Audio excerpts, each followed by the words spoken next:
നമസ്കാരം. മുറ്റമടിച്ച് വീടടിച്ച് വരുന്നതിൻ്റെ വിവിധ തലങ്ങളാണ് നിങ്ങൾ കണ്ടുകൊണ്ടിരിക്കുന്നത്.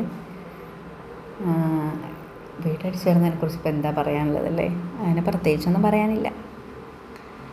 ഇടയ്ക്ക് നമുക്ക് സ്ലോ മോഷനിൽ അടിച്ച് വരാം, ഇടയ്ക്ക് അല്ലാതെ അടിച്ച് വരാം, ഇടയ്ക്ക് റൂം അടിച്ച് വരാം. അങ്ങനെയൊക്കെ നമുക്കിങ്ങനെ അടിച്ച് വരാനൊരു പ്രക്രിയ നമുക്കിങ്ങനെ തുടർന്നുകൊണ്ട് പോകാം. കുറേ ഉണ്ട് കേട്ടോ.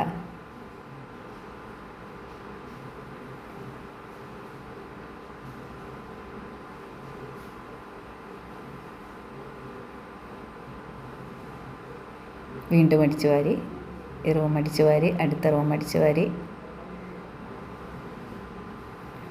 ജനലൊക്കെ തുടച്ച്. ഇതിനൊക്കെ ഇപ്പം എന്തിട്ട് പറയുക അല്ലേ? അടിച്ചു വാരി അടിച്ചു വാരി അടിച്ചു വാരി എന്ന് പറയാനോ?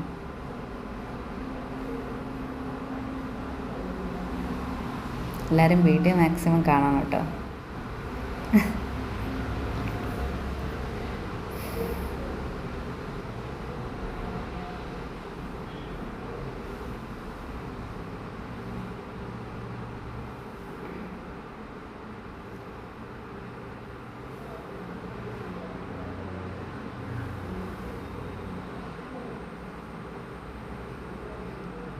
ശരിക്കും അടിച്ചു വാരിയാൽ ഈ ചൂലിൻ്റെ മുകളിലൊരു പൊടി ഉണ്ടാവും. അപ്പോൾ വീണ്ടും ഒന്നുകൂടി നമ്മൾ അടിച്ചു വാരും. അങ്ങനെ വീണ്ടും അടിച്ചു വാരും.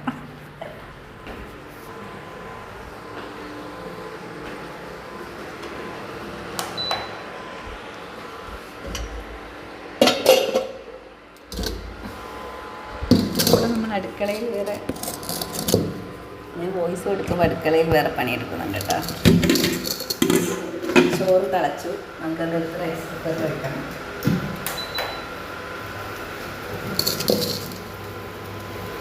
പുറത്ത് നല്ല പച്ചപ്പും ഹരിതാപയൊക്കെ ഉണ്ട്. ഇടയ്ക്ക് അതൊക്കെ ഒന്ന് കണ്ടോ, എല്ലാം അടിച്ച് കാലിൽ മാത്രം കാണാതെ നല്ല ഹരിതാപ.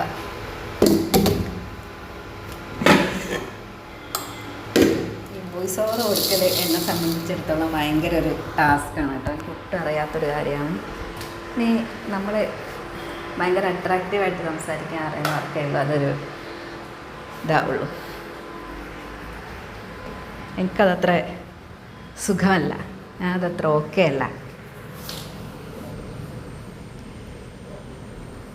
കുറച്ച് പ്രകൃതിയുടെ ഇരമ്പലുകൾ കേൾക്കാം.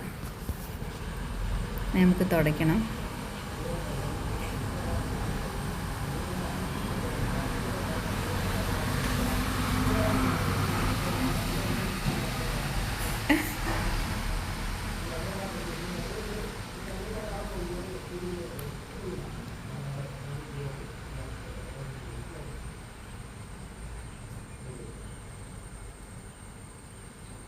നല്ല തുടയാണല്ലേ, ഐ മീൻ തുടപ്പ് നല്ലതാണല്ലേ എന്ന് പറഞ്ഞു.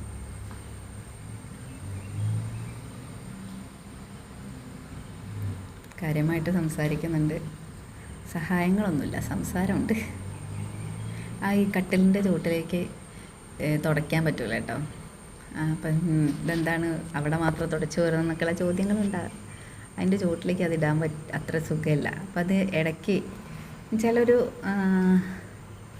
2 വീക്സൊക്കെ കൂടുമ്പോൾ അത് മാറ്റിയിട്ടിട്ട് അടിച്ച് തുടയ്ക്കാറുണ്ട്. അത്രയ്ക്കേ അത് സാധിക്കുള്ളൂ. അതിന് കനമുണ്ട്, കാണുന്ന പോലെ അല്ല, നിലത്ത് ഇങ്ങനെ പടിഞ്ഞ് കിടക്കുന്നത് നോക്കണ്ട.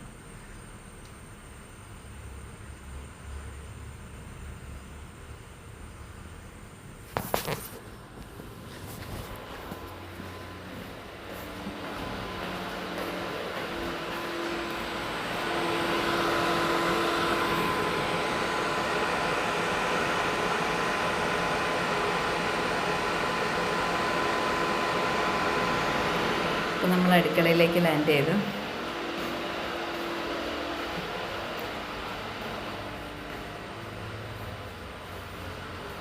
ഈ അടിയും തുടയും മാത്രമേ ഉള്ളൂ ഇന്ന്. അടിക്കലും തുടയ്ക്കലും തുടയ്ക്കലും അടിക്കലും. അപ്പോൾ ശരി, അടിയും തുടയൊക്കെ കഴിഞ്ഞ് ബായ്.